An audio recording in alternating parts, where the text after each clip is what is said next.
ஓம் ஸ்ரீ சாய்ராம். ஜனவரி 24, 2025 சுவாமி வழங்கும் இன்றைய அருளமுதம். சரணாகதி என்ற வார்த்தை தவறாக பொருள் கொள்ளப்பட்டு மனிதர்கள் சரணாகதி என்ற பெயரில் சோம்பேறித்தனத்தை ஊக்குவிக்கிறார்கள். நாம் நமது மனம், சிந்தனை மற்றும் உடலை இறைவனிடம் சரணாகதியாக கொடுத்துவிட்டோம் என்று நினைக்கிறோம்.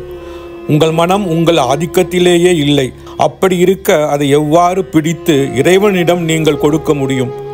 உங்களது சொந்த உடலின் மீது உங்களுக்கு கட்டுப்பாடு இல்லை. உங்களுக்கு ஒரு சிறிய காயம் ஏற்படுகிறது. உங்கள் உடலில் இருந்து இரத்தம் கசிகிறது. நீங்கள் ஒரு வைத்தியரிடம் ஓடுகிறீர்கள். இது உங்களது உடல். அதன் மீது உங்களுக்கு முழுமையான ஆதிக்கம் இருக்குமானால் உங்களால் அந்த இரத்த கசிவையும் அது வெளிப்படுவதையும் ஏன் கட்டுப்படுத்த முடியவில்லை? அப்படி இருக்கும்போது நீங்கள் உங்கள் மனதையும் உடலையும் இறைவனிடம் சரணாகதி அடைய செய்துவிட்டேன் என்று கூறுவது உண்மையல்ல.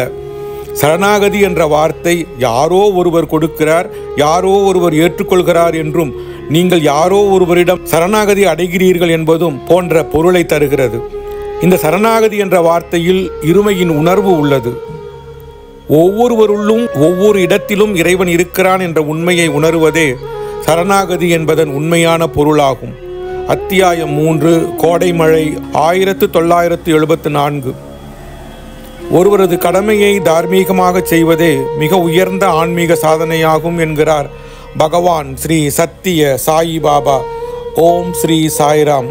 ஓம் ஸ்ரீ சாய்ராம். ஓம் ஸ்ரீ சாய்ராம்.